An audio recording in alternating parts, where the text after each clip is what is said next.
My dear friends, welcome back to Nurses Profile Channel. BSc Nursing இல்லனா GNM of Nursing Post Basic BSc Nursing complete பண்ணவங்களுக்கான ஒரு சூப்பரான opportunity. நம்ம எல்லாருமே இவ்வளோ நாள் எதிர்பார்த்துட்டு இருந்த மதுரை எய்ம்ஸ்க்கு இப்போ என்ன செய்கிறாங்க அப்படின்னா வேக்கன்சி வந்து அனௌன்ஸ்மெண்ட் பண்ணிட்டாங்க. நம்மளோட தமிழ்நாடு நர்சஸ் நிறைய பேர் இதுக்காண்டி நம்ம வெயிட் பண்ணிட்டு இருந்தோம். எப்போ மதுரை எய்ம்ஸோட நர்சிங் ஆஃபீஸர் வேக்கன்சி ரிலீஸ் பண்ணுவாங்க அப்படின்னு சொல்லி வெயிட் பண்ணிட்டு இருந்தோம். ஸோ அதுக்கான அஃபிஷியல் நோட்டிஃபிகேஷன் நமக்கு என்ன செஞ்சிட்டாங்க அப்படின்னா எய்ம்ஸ்லேருந்து ரிலீஸ் பண்ணியிருக்காங்க. ஸோ இதுக்கு அப்ளை பண்ண யார் யார் எலிஜிபிள், எப்படி அப்ளை பண்ணணும், எக்ஸாம் எப்போ நடக்குது, எக்ஸாம் எத்தனை ஸ்டெப்பாக நடக்கும், எப்போ ரிசல்ட் வரும் அப்படிங்கிற டீட்டெயில்டு இன்ஃபர்மேஷன் தான் நம்ம என்ன செய்ய போகிறோம் அப்படின்னா பார்க்க போகிறோம். ஸோ நீங்கள் இப்போ தான் ஃபஸ்ட் டைமாக என்னோட சேனல் பார்க்குறீங்க அப்படின்னா சேனல் சப்ஸ்கிரைப் பண்ணிக்கோங்க. ரொம்ப முக்கியம், அந்த பெல் ஐக்கானை ஆன் பண்ணி ஆல் அப்படிங்கிற ஆப்ஷனில் வைங்க. இது மாதிரி central government opportunities, state government opportunities, abroad opportunities வரும்போது நம்மளோட சேனலில் ரெகுலராக இன்ஃபர்மேஷன் கொடுத்துட்டே இருப்போம்.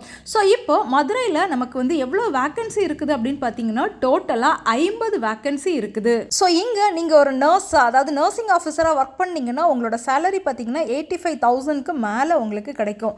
ஸோ இதுக்கு எப்படி அப்ளை பண்ணணும் அப்படின்னு பார்த்தீங்கன்னா எய்ம்ஸோட நார்செட் 9 எக்ஸாமில் தான் இது என்ன செஞ்சுருக்காங்க அப்படின்னா ஆட் பண்ணியிருக்காங்க. ஸோ நீங்கள் கூகுளில் போய் aimsexam.ac.in அப்படிங்கிற வெப்சைட்டில் போனீங்க அப்படின்னா உங்களுக்கு இந்த மாதிரி பேஜ் ஓப்பன் ஆகும். இதில் ரெக்ரூட்மெண்ட் அப்படிங்கிற இந்த ஆப்ஷனை என்ன செஞ்சுக்கோங்க அப்படின்னா கிளிக் பண்ணிக்கோங்க.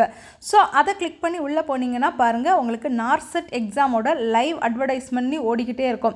Nursing officer recruitment common eligibility test NORCET, இதை என்ன செஞ்சுக்கோங்க அப்படின்னா கிளிக் பண்ணிக்கோங்க. இதை கிளிக் பண்ணிங்கன்னா அவங்க வந்து என்னென்ன நோட்டிஃபிகேஷன் வந்து நர்சிங் ரிலேட்டடாக, அதாவது நர்சிங் ஆஃபீஸர் ரிலேட்டடாக கொடுத்துருக்காங்க அப்படிங்கிற டீட்டெயில்ஸ் காட்டும். இதில் நார்செட் 9க்கானது வியூ டீட்டெயில்ஸ் அப்படிங்கிற இந்த பேஜை என்ன செஞ்சுக்கோங்க அப்படின்னா கிளிக் பண்ணி அஃபிஷியல் நோட்டிஃபிகேஷனை நீங்கள் என்ன செய்யலாம் அப்படின்னா ரீட் பண்ணி பார்க்கலாம். ஸோ இதிலே பார்த்தீங்கன்னா அப்ளிகேஷன் சப்மிட் பண்ணுறதுக்கான லிங்க்கும் கொடுத்துருக்காங்க. அண்ணா கொடுத்துருக்காங்க இல்லையா, லாகின் டு அப்ளை இல்லைனா கிரியேட் எ நியூ அக்கௌண்ட், அதில் போய் தான் நம்ம என்ன செய்யணும் அப்படின்னா அப்ளை பண்ணணும். இதில் அட்வர்டைஸ்மெண்ட் அப்படிங்கிறதுல நீங்கள் போனீங்கன்னா நம்மளோட எய்ம்ஸோட எல்லா டீட்டெயில்ஸும் என்ன செஞ்சுருப்பாங்க அப்படின்னா கொடுத்துருப்பாங்க. ஸோ அந்த அட்வர்டைஸ்மெண்ட்டை நீங்கள் நோட்டிஃபிகேஷனை டவுன்லோட் பண்ணி படிச்சிங்கன்னா தெரியும். இந்த போஸ்ட்டுக்கு பிஎஸ்சி நர்சிங், போஸ்ட் பேசிக் பிஎஸ்சி நர்சிங் நீங்கள் படிச்சிருந்தீங்கன்னா எக்ஸ்பீரியன்ஸே தேவையில்லை. நர்சிங் கவுன்சிலில் மட்டும் நீங்கள் ரெஜிஸ்ட்ரேஷன் பண்ணியிருந்தீங்கன்னா போதும். அதே மாதிரி ஜிஎன்எம் ஆஃப் நர்சிங் படிச்சிருக்கீங்கன்னா 50 பெட்டட், மினிமம் 50 பெட்டட் ஹாஸ்பிட்டலில் 2 இயர்ஸ் உங்களுக்கு வந்து எக்ஸ்பீரியன்ஸ் வேணும். எக்ஸாம் பார்த்தீங்க அப்படின்னா 2ஆக நடக்கும், ஸ்டேஜ் 1 ஸ்டேஜ் 2. ஸ்டேஜ் 1 வந்து ப்ரிலிமினரி எக்ஸாம்னு சொல்லுவோம். இது செப்டம்பர் 14 நடக்குது. இதில் கிளியர் பண்ணுறவங்களுக்கு தான் மெயின் எக்ஸாம் கண்டக்ட் பண்ணுவாங்க. மெயின் எக்ஸாம் பார்த்தீங்க அப்படின்னா செப்டம்பர் 27 நமக்கு வந்து நடக்குது.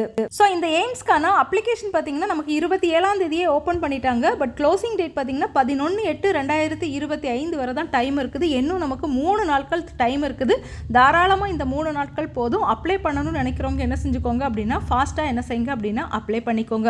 ஸோ இப்போ ஒரு நியூவாக ஒரு நோட்டிஃபிகேஷன் இதுக்கு கூட ஆட் பண்ணியிருக்காங்க. அதுதான் நம்மளோட மதுரையோட வேக்கன்சி லிஸ்ட். ஸோ நம்ம எல்லாருமே எதிர்பார்த்துட்டு இருந்தது இதுதான். எப்படா நமக்கு மதுரைக்கு ஓப்பன் ஆகும் அப்படிங்கிறது தான் என்ன செஞ்சுட்டு இருந்தோம் அப்படின்னா வெயிட் பண்ணிக்கிட்டு இருந்தோம். ஸோ இப்போ மதுரையில் பார்த்தீங்க அப்படின்னா நமக்கு வந்து 50 போஸ்டிங் வந்து என்ன செஞ்சுருக்காங்க அப்படின்னா கொடுத்துருக்காங்க நார்செட் 9ல். ஸோ நார்செட் 9 அப்படிங்கிறது எவரி 6 மந்த்துக்கு ஒருக்கா நர்சிங் எலிஜிபிலிட்டி எக்ஸாம் எய்ம்ஸில் எடுக்கக்கூடிய அந்த டெஸ்ட்டோட பேர் தான் வந்து நார்செட் அப்படின்னு சொல்லுவோம். ஸோ இதில் பார்த்தீங்கன்னா மதுரைக்கான வேக்கன்சியை இந்த வருஷம் அஃபிஷியலாக என்ன செஞ்சுட்டாங்க அப்படின்னா ஆட் பண்ணிட்டாங்க. ஸோ 50 போஸ்ட்டில் யூஆரில் எத்தனை இருக்குது, அதாவது அன்ரிசர்வ்ட் கேட்டகரியில் எத்தனை, ஓபிசியில் எத்தனை, எஸ்சி எத்தனை, எஸ்டி எத்தனை, அண்ட் இவிஎஸில் எத்தனை அப்படின்னு சொல்லி எல்லாம் டிவைட் பண்ணி கொடுத்துருக்காங்க. ஃபீமேலுக்கு எத்தனை வேக்கன்சி, மேலுக்கு எத்தனை வேக்கன்சி அப்படிங்கிறது என்ன செஞ்சுருக்காங்க அப்படின்னா அழகாக டிவைட் பண்ணி கொடுத்துருக்காங்க. ஸோ மை டியர் ஃப்ரெண்ட்ஸ், நம்மளோட சேனலில் நிறைய பேர் வந்து எப்போ இந்த மதுரையோட எய்ம்ஸ் வரும்னு சொல்லி வெயிட் பண்ணிட்டு இருந்தீங்க. ஸோ எய்ம்ஸோட வேக்கன்சி ரிலீஸ் பண்ணிட்டாங்க. ஸோ எய்ம்ஸ்க்கு நீங்கள் வந்து அப்ளை பண்ணணும்னா நார்செட் 9ஓட எக்ஸாமை வந்து கிளியர் பண்ணணும். நார்செட் 9 அப்ளை பண்ணணும்னா இதில் வந்து நீங்கள் லாகின் வந்து கிரியேட் பண்ணி திருப்பி லாகின் பண்ணி என்ன செய்யணும் அப்படின்னா அப்ளை பண்ணணும். நான் அப்ளை பண்ணுறதுக்கான லிங்க்கை வந்து நம்மளோட WhatsApp channel, Telegram channel and இந்த அஃபிஷியல் நோட்டிஃபிகேஷன் எல்லாமே நான் வந்து ஷேர் பண்ணியிருக்கிறேன். இந்த வீடியோட டிஸ்கிரிப்ஷன் பாக்ஸ்லையும் கொடுத்துருக்கிறேன். அப்ளை பண்ணணும்னு நினைக்கிறவங்க ஃபாஸ்ட்டாக என்ன செஞ்சுருங்க அப்படின்னா அப்ளை பண்ணிவிடுங்க. தேங்க்யூ.